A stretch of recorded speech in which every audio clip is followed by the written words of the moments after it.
Okay, Assalamualaikum. Hari ini kita buat koleksi model 1 untuk soalan pecutan. Okey, sila baca soalan. Sebuah kereta api ETS bergerak dengan kelajuan 145. Okey, kita pun cakaplah ETS ni bergerak dengan 145, kelajuan yang pertama ETS. Manakala kereta api KTM dengan kelajuan 140, laju awal dia dalam masa sejam. Kemudian kelajuan ETS itu akan meningkat kepada 150. So ini adalah kelajuan yang kedua untuk ETS dalam masa 5 saat. So tempoh masa dia 5 saat. So pecutan, kalau saya buat huruf A, walaupun A tu nampak macam A bukan pecutan, dia adalah pecutan, cuma dia tulis dalam bahasa Inggeris. So A acceleration, pecutan. So kalau saya buat nota kat sini, so dia mesti laju akhir tolak laju awal bahagi masa. Okey, so kita akan ambil 150 tolak 145, masa yang diambil 5 saat. So kalau tadi dia adalah kilometer per jam per saat. Okey, so kalau dapat kalkulator, awak akan tekan, dia akan dapat 1 lah, betul tak? 5/5. 5/5 ialah 1. 1 kilometer per jam per saat. Okey.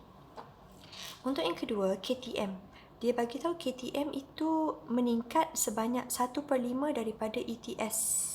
So, untuk kedua ni, dia adalah 1/5 daripada ETS. ETS, dia punya nilai ialah 150. Betul?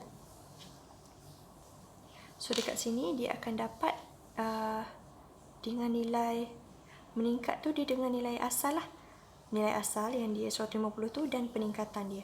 So, awak akan dapat pecutan, which is acceleration juga. So, kita akan ambil balik nilai 1/5 peningkatan dia tu dan nilai dia, ambil beza dia, semua ni, tolak dengan laju akhir, 140.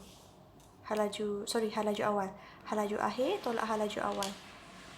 Kemudian saya dah bagi tadi mesti bahagi dengan masa. So, masa dia adalah masa yang sama, nampak? So, bila kata kunci dia sama, make sure awak 5 saat jugalah. Okay, so tekan kalkulator. Okay, yang ni saya repair, sorry. Meningkat sebanyak bermakna daripada awal dia tu. Meningkat daripada awalnya. Okay, so bila awak tekan kalkulator, awak akan dapat 1/5 daripada 150. Okay, ini adalah laju akhir dia. So, peningkatan dia akan jadi 170 lah. Okay, 170 tolak dengan 140 bahagi dengan 5. So, dia punya kelajuan dan masa akan dapat pecutan 6 km per jam per saat. Okay, soalan seterusnya dia tanya, cari beza pecutan. So, bila cari beza pecutan means perubahan pecutan. Bermakna awak kena cari pecutan ETS tolak dengan pecutan KTM. So, akan dapat 6 tolak 1. So, perubahan dia ialah 5. Pecutan tu bila nak tahu beza means kita just tolak je lah. So, unit akan jadi unit yang sama, kilometer per jam per saat. Sama je. Ada orang tulis dalam bentuk per, ada orang tulis dalam bentuk negatif. So, dia benda yang sama. Atau 5 kilometer per jam per saat. Okay? Dua-dua ni adalah penulisan yang sama. Okay, sekarang tengok model 2. Awak boleh nampak kat sini kan, model 2 muka surat 3. Ini adalah soalan objektif, sama juga, tapi di sini dia tanya tentang laju purata. Okay, kita tahu laju purata dia sama juga dengan laju, which is jarak bahagi masa. So, kalau English dia akan dapat velocity equal to distance over time, benda yang sama. Okay, tapi bila kita kata purata means dia kena jumlah lah, jumlah per jumlah. So, dekat sini sebuah bandar X ke bandar Y. Soalan bagi tahu jaraknya ialah 220 km. So, yang ni lah jarak. J dengan S jarak, okay? Kemudian dikata dia bergerak daripada 940. Okay, laju purata, velocity ataupun laju purata ialah 80 km per jam. Okay, soalan dia tanya pukul berapa, means kita nak cari masa je lah. So, nak cari masa, terbalikkan, bahagi pindah jadi darab, means masa ialah jarak bahagi laju. Okay, jarak bahagi laju. So, 220 bahagi dengan laju purata tadi. So, saya akan dapat kalkulator. 220 bahagi 80.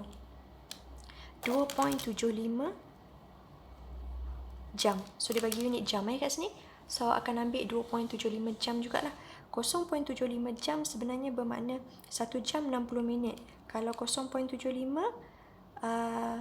kita buat macam ni. Saya conteng sikit dekat kata kosong. 2.75 jam. Okay, 1 jam 60 minit. So, kalau 0.75 jam, yang ini, yang belah belakang ni, so, sama dengan berapa? 0.75 jam per jam. So, akan dapat bahagi 1. Bakinya kena darab. So, automatically awak punya jawapan akan dapat minit, betul? So, kalau saya tekan kalkulator, saya punya minit akan dapat 45 minit. Okay. So, awak punya masa akan dapat 2 jam 45 minit. Okay. Dia gerak pada pukul 9.40. Awak punya masa ialah 2 jam 45 minit. Dia tanya bila waktu tiba. So, just tambah je lah. 9.40 tambah 2 jam 45 minit. So, dekat sini akan dapat 85. 85 no. Dalam jam kita akan tolak, betul? So, awak akan ada extra ke atas sini. 9, 10, 11, 12. So, pukul 12.25. Inilah 12.25 jam. 24 hours format. Alright?